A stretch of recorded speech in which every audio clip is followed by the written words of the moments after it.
Hi everyone. Before I dive in, can you say hi in the comments or tell me where you're from? I love hearing how far my story reaches. It's good to know I'm not alone.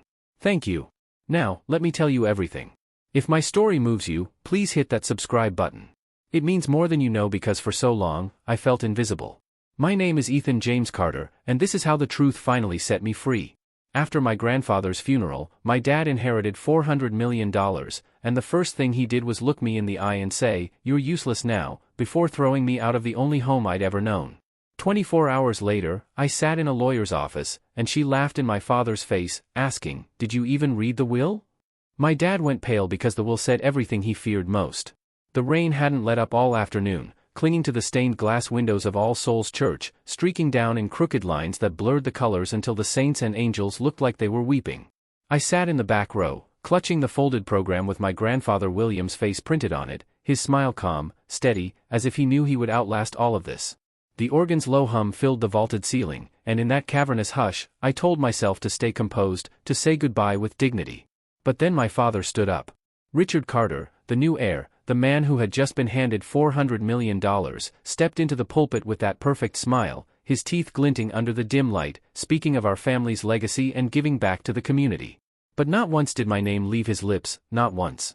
My chest tightened as I remembered William's hand on my shoulder years ago at the Charlotte Art Market, his voice telling me, "Wealth only matters when it flows toward the vulnerable." Yet my father's speech hollowed those words into mockery. When the service ended, the guests crowded him, artists, entrepreneurs, and local philanthropists praising the new pillar of Charlotte, while I tried to thank the people who had admired William, but they orbited Richard now like moths circling a flame. The Carter mansion glowed that evening, fire roaring in the hearth, guests sipping brandy, laughter bouncing against the carved walnut walls. Though it should have felt warm, I felt chilled as Richard stood in the center, a monarch basking in a coronation. Margaret, our old housekeeper, brushed past me quietly and whispered, "Mr. William locked certain things away in the library, don't let them clear it out." Her warning lodged in my chest like a secret note slipped under a door. I slipped down the corridor to the library only to find the handle stiff, newly locked. When I asked, one of the staff shook his head, saying, "Mr. Richard's orders." I placed my palm on the oak door anyway, silently promising my grandfather I would return the right way, through proof and truth, not through desperation. When I turned, Richard was waiting for me, his polished smile gone, his eyes steely as he asked, "Do you know why I didn't mention you today?" Though I searched for an answer, he didn't wait, his voice cutting clean, "Because you're useless, a dreamer, a burden." He leaned closer, the smell of whiskey sharp, and added, "By sunrise, I want you gone, out of this house, out of my way." Something inside me cracked, not collapse, but the splintering of an old illusion as I carried a box of William's old finance books down the grand staircase, the carved banister gleaming in the firelight, each step heavier than the last. Outside, the rain lashed at the family crest etched into the stone pillars as I held the one thing my father had given me, a heavy, expensive watch, staring at it like a cuff locked around my wrist. I started the car with a box beside me, and through the rain-streaked windshield, I glimpsed William's portrait in the stained glass. For a fleeting second, I could have sworn he nodded.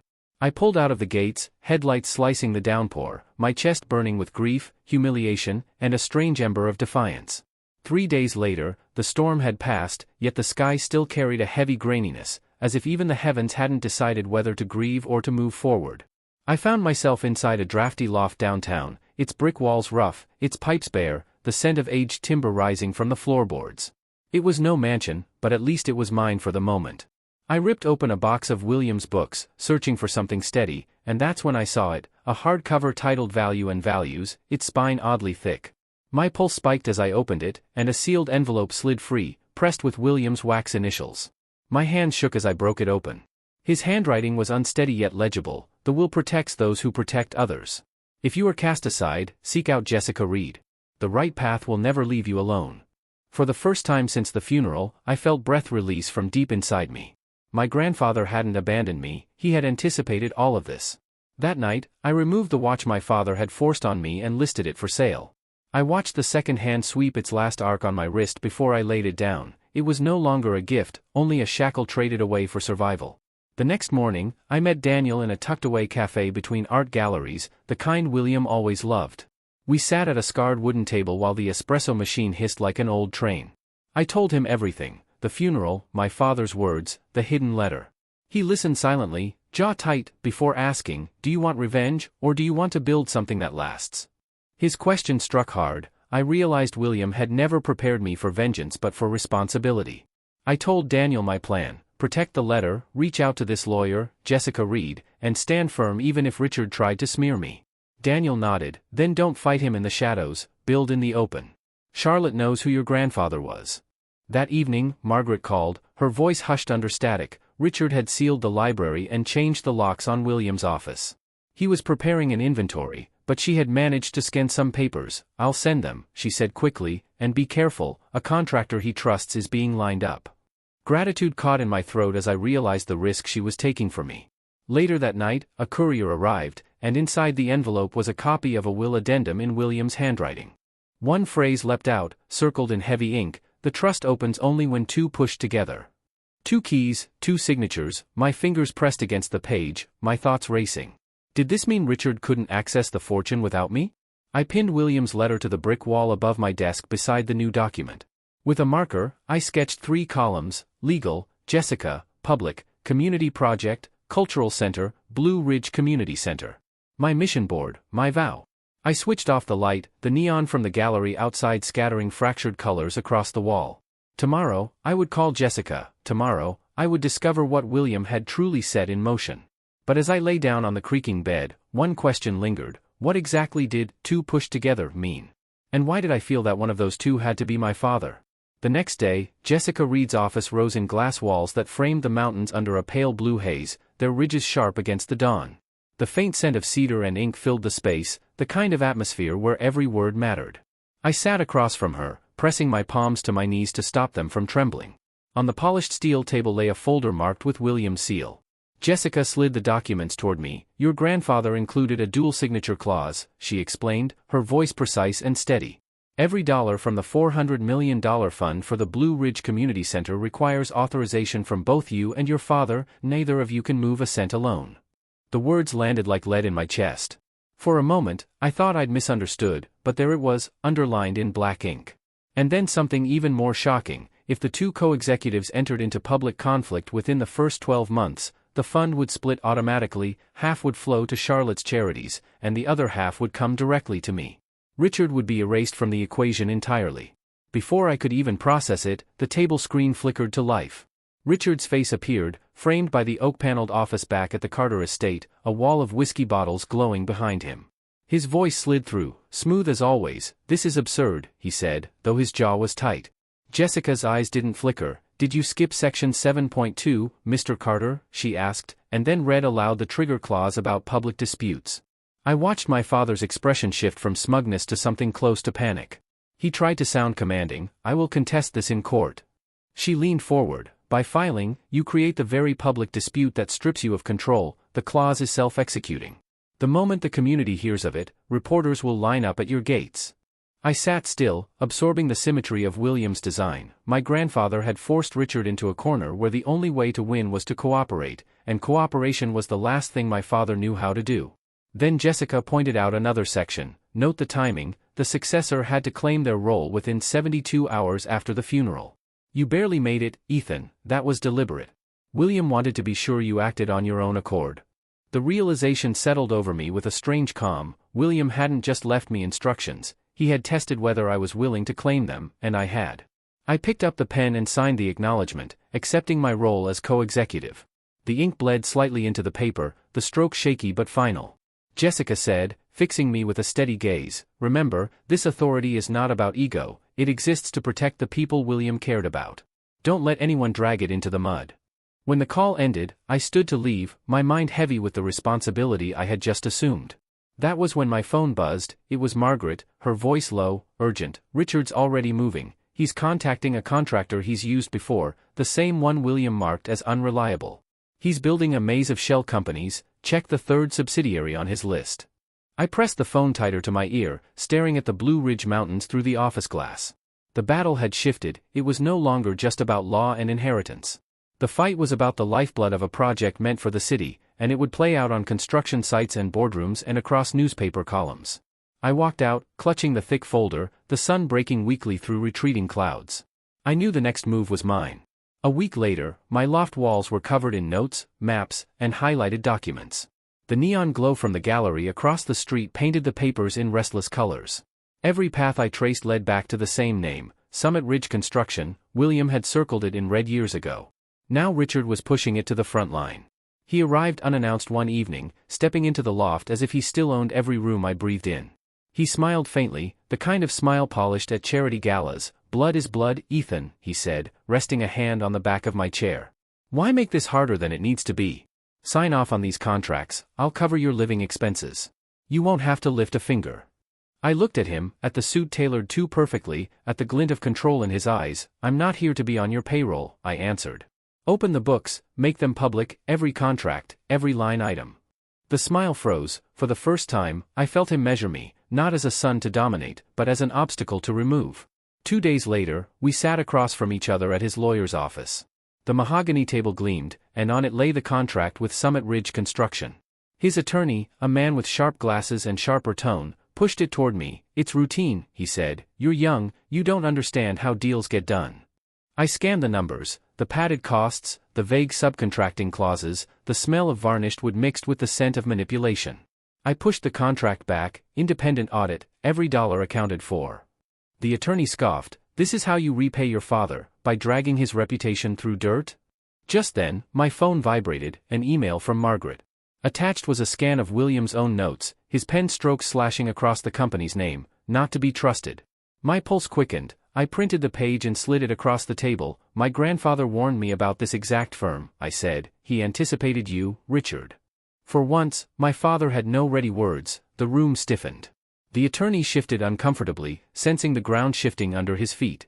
But Richard's counterpunch came faster than I expected. The very next morning, the local paper carried an anonymous column: "Carter Air sabotages community project for personal gain." The headline dripped poison. At a cafe, I heard whispers. At the grocery store, people stared longer than usual. He was weaponizing the public eye, painting me as selfish. I felt the walls closing in until Daniel stepped in. He posted an essay on his architecture blog. "Transparency is not obstruction. Ethan James Carter is safeguarding the standards this community deserves." The piece struck a chord, spreading among artists and small business owners. The tide, at least partially, began to shift. People started asking whether there was more behind the headlines. That night, I drove past the construction site by the lake. Steel frames rose like ribs against the sky, cranes groaning under the weight of promise. I stood in the dirt, listening to the clang of metal and the distant rush of the river, and told myself I had to hold the line. As I turned back toward my car, the phone rang again. A voice I didn't recognize, low and deliberate, whispered, "He won't stop at contracts or headlines. He's going to use dirtier methods to bring you down. Watch yourself."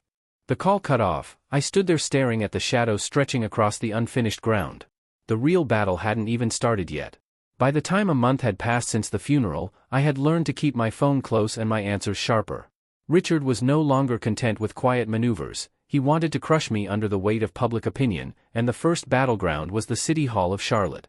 The council chamber brimmed with reporters, community leaders, and curious citizens. Cameras perched on tripods pointed toward the podium where Richard stood, his silver hair glowing beneath the harsh lights. He smiled as if he owned the room. "Progress is delayed," he declared, his voice carrying across the wooden rafters, "and it is delayed because my son is fixated on power. The community suffers while he plays gatekeeper." I sat in the second row, my pulse hammering, every head turned when I rose.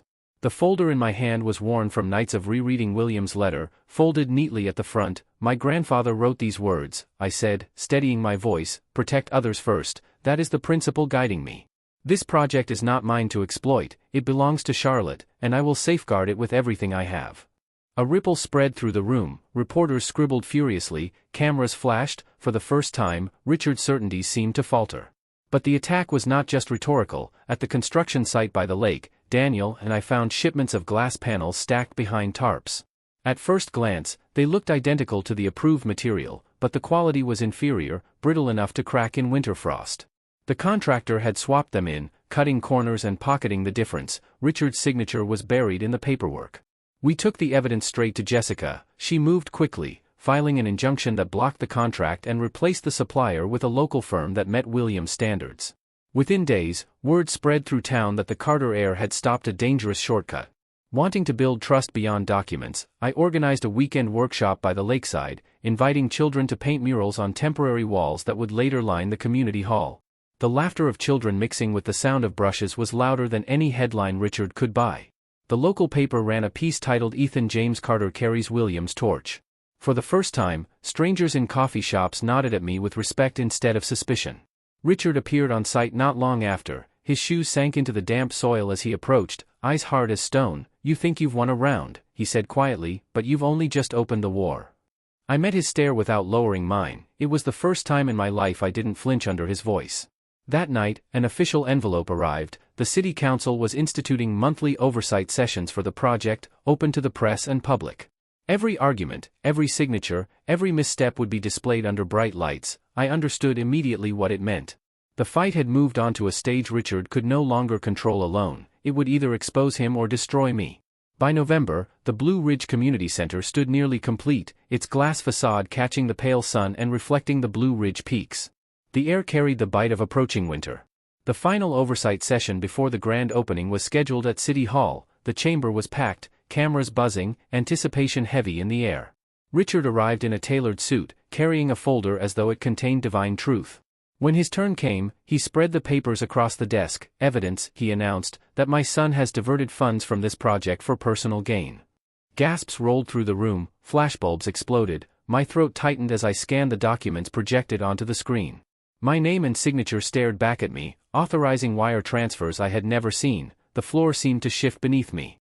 Then Jessica rose, calm, precise, and walked to the microphone. "These documents are fraudulent," she said. She held up the originals William had archived. "The signature is fabricated, our analysis proves it." She placed the forged sheets beside the authentic records, the differences stark under the magnifier. The chamber erupted in voices. Some reporters leaned forward, eyes wide, others whispered to one another. Richard's face flushed a dangerous shade of red. Cornered, he changed tactics. "I'm not here to fight my son," he said, his tone breaking into false humility. "I only want the center finished. He is the one who wants everything for himself." A murmur of uncertainty spread among the crowd. For a moment, doubt flickered in their eyes. Daniel stepped forward, carrying a set of samples. "If we're talking about integrity," he said, "then let's look at the glass." He placed two panels on the table, one of the substandard material Richard had tried to slip in and one of the certified product we had secured.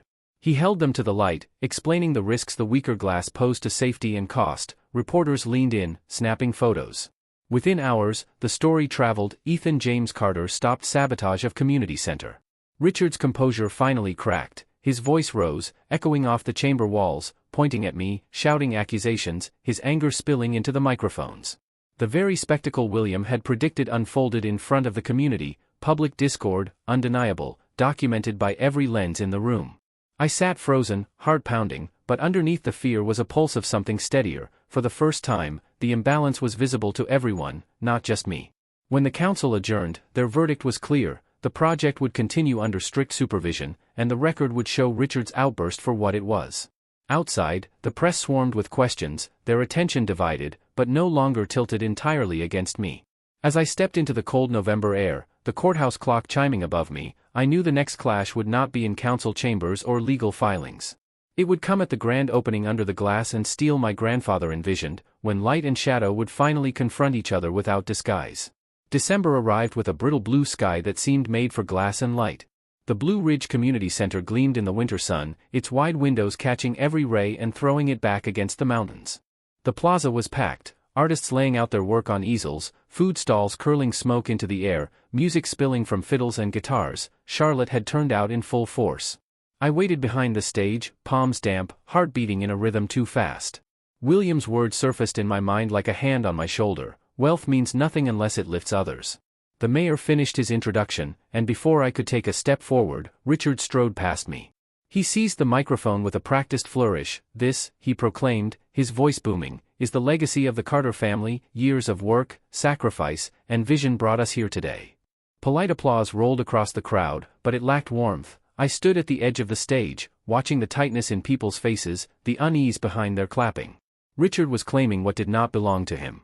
Jessica moved closer, a folder tucked under her arm, her voice low, sharp enough to cut. "If he keeps denying you, I'll read the clause aloud right now. He knows what that means."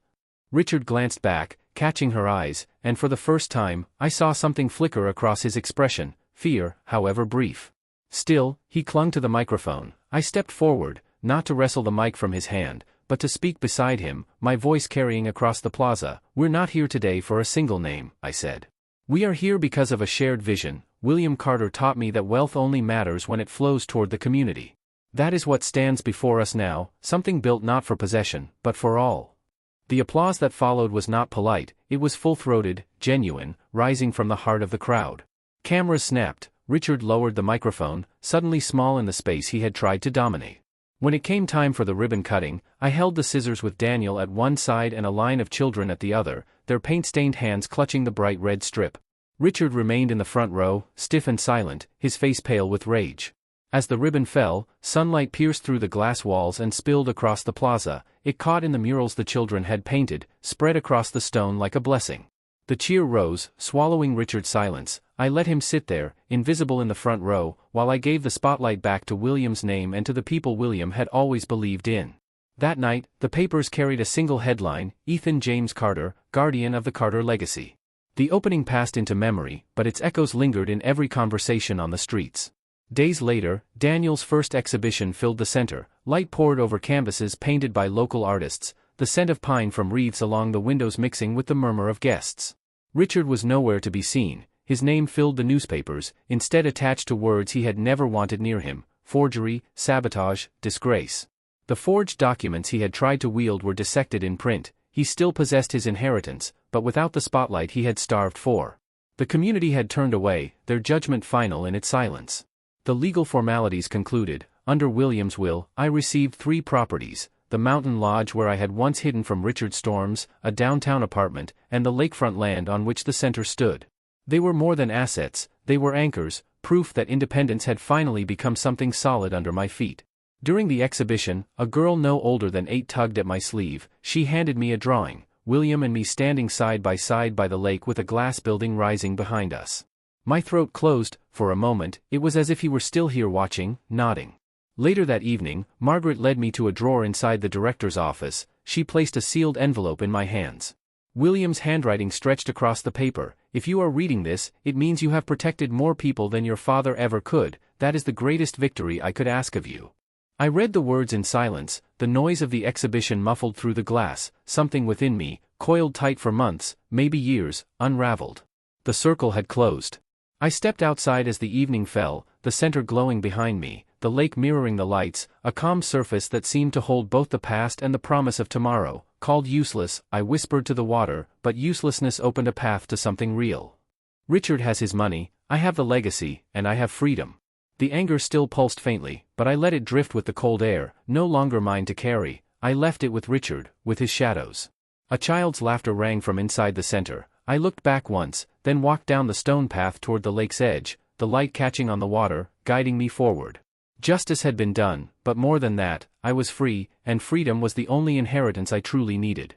A month had passed since the grand opening, and the town still carried the glow of that December day. The center by the lake had become more than glass and stone, it had become a heartbeat. I could feel it each time I stepped through the doors. Children's laughter echoed through the halls, artists filled the walls with colors, and the community came alive in a way William had always envisioned. Yet, in the background, like a shadow that refused to vanish, Richard lingered. He hadn't disappeared as I expected. Instead, he tried to claw his way back. I heard from reporters that he was making quiet visits to city officials, promising them donations, offering favors, hinting at new investments if they helped him push me aside. He wanted to reassert himself as the sole Carter name tied to the center, the public face of a legacy he had already poisoned. At first, I ignored it. I wanted to believe silence would weaken him faster than confrontation. But then I received a call from a council member who had been approached. Richard had offered him money to push for a new committee that would rebrand the project, stripping my name and Williams from the banners. It wasn't just pathetic, it was a direct insult to the memory of the man who had built all of this. Jessica came to the loft that evening with a folder in her hands. "He forged letters again," she said, laying down the evidence. "He's desperate, but this time he went too far. There are officials willing to testify that he tried to bribe them." I sat at my desk, the weight of it pressing on my chest. I could take this to court, drag him into hearings, expose him until there was nothing left, or I could let his schemes collapse on their own, leaving him to stew in the silence of his own undoing. For hours, I wrestled with it, every instinct screamed for me to finally cut him down. But then I remembered William's voice: strength is not in how you strike back, but in what you protect. So I chose restraint, the newspapers didn't. Within a week, they ran headlines detailing Richard's attempted bribes. Photographs of him leaving the offices in anger, his face twisted, appeared across the front pages. Editorials painted him as a man consumed by envy, clinging to relevance he no longer had. The community turned away. Even the contractors he once manipulated refused to answer his calls. One evening, walking along the lake, I saw him sitting alone at the dock, his shoulders hunched, his reflection broken in the black water. For a moment, he looked not like the tyrant who had tried to ruin me, but like a man defeated by his own hunger. I stopped a few paces away, the cold air stinging my lungs. He didn't look up, he didn't speak, he just sat there, surrounded by silence that weighed heavier than any courtroom sentence could have delivered. I walked on, leaving him to his own emptiness. For the first time, I felt no fear of him. He had gambled everything and lost the only currency he truly worshipped: attention. By spring, the center had become the heart of Charlotte. Daniel organized the first major exhibition, bringing together painters, sculptors, musicians, and photographers from across the region. The halls glowed with light spilling from the glass panels, reflecting the mountains and the lake. The place no longer carried the tension of battles fought, it carried joy, discovery, and pride. I arrived early, walking through the gallery as artists pinned the last pieces. Children ran with brushes in their hands, leaving smudges of paint on their clothes. Volunteers prepared tables with food from local kitchens. There was music warming up outside. It felt alive, like the building itself breathed. At the entrance, a little girl tugged at my sleeve. She couldn't have been more than 7, her hands stained with paint. She held out a small sketchbook. On the first page was a simple drawing: William and me standing side by the lake, sunlight spreading across the water. Above it, in shaky letters, she had written, "Keep the light alive." My chest tightened as I knelt down, holding her close and pressing the sketchbook firmly against me. She darted back to rejoin her friends, leaving me stunned with a weight I hadn't prepared for, the undeniable proof that the legacy was no longer mine alone to bear. It was already spreading, already alive in the hands of the next generation. Later that night, Margaret stepped into the director's office and gave me an envelope she had found hidden in the back of William's old desk drawer. My fingers shook as I unfolded it and saw his handwriting flow across the paper. "If you are reading this, you have already done more than I ever dreamed. You chose to protect people, not riches. That is the victory our family truly needed. You will feel tempted to despise your father forever. Let him carry that burden. You, my son, are free." My eyes blurred with tears as I folded the letter back, then returned to the gallery where voices and laughter filled the air, music drifting through the glowing windows. Daniel caught my gaze and lifted his glass. Jessica smiled warmly across the room. The crowd moved together as one, and for the first time in years, I felt the rare gift of belonging. When the evening faded, I stepped out onto the terrace. The lake stretched quietly under the stars, reflecting the golden shimmer of the center's lights. I opened my journal and wrote my last line: "Richard may still hold the money, but I hold something far greater, a community that trusts me, and that is the only fortune no one can ever take away." Closing the book, I inhaled the crisp spring air, the sounds of laughter and music still trailing behind me as living proof that William's dream had survived. Ahead of me, the lantern-lit path curved gently along the lakeside, placed by the hands of volunteers. I walked it slowly, each step carrying me further from Richard's shadow and deeper into the light guiding the future I would now build. The Carter name no longer weighed me down as a curse, it became my promise. What you followed here is not merely a struggle over inheritance, nor just the conflict of father and son. It is about something more profound, the choice to either repeat the darkness of those before us or break free and forge something brighter. Ethan discovered that true legacy is never measured by accounts or deeds, but by the lives uplifted, the voices empowered, and the strength of a community that rises because one person chose to stand firm. Richard's hunger for power left him in solitude, while Ethan's decision to protect instead of retaliate gave him the treasures that can never be stolen: trust, belonging, and freedom. The center by the lake grew into more than stone and walls. It became a reflection of William's vision, proof that light will always find its way through even the deepest shadows. And now, as we close this chapter, I ask you to pause and reflect on your own path. What are you guarding? What legacy will you pass forward? It may not be vast or public, but even the smallest act of honesty, bravery, or kindness can send ripples farther than you imagine. If this story has touched you, if in its echoes of struggle and renewal you've glimpsed your own, then stay with us, subscribe now so you won't miss the next journey into the hidden truths of betrayal and redemption. Each tale brings a new chance to reflect, to mend, and to step closer to your own story of freedom.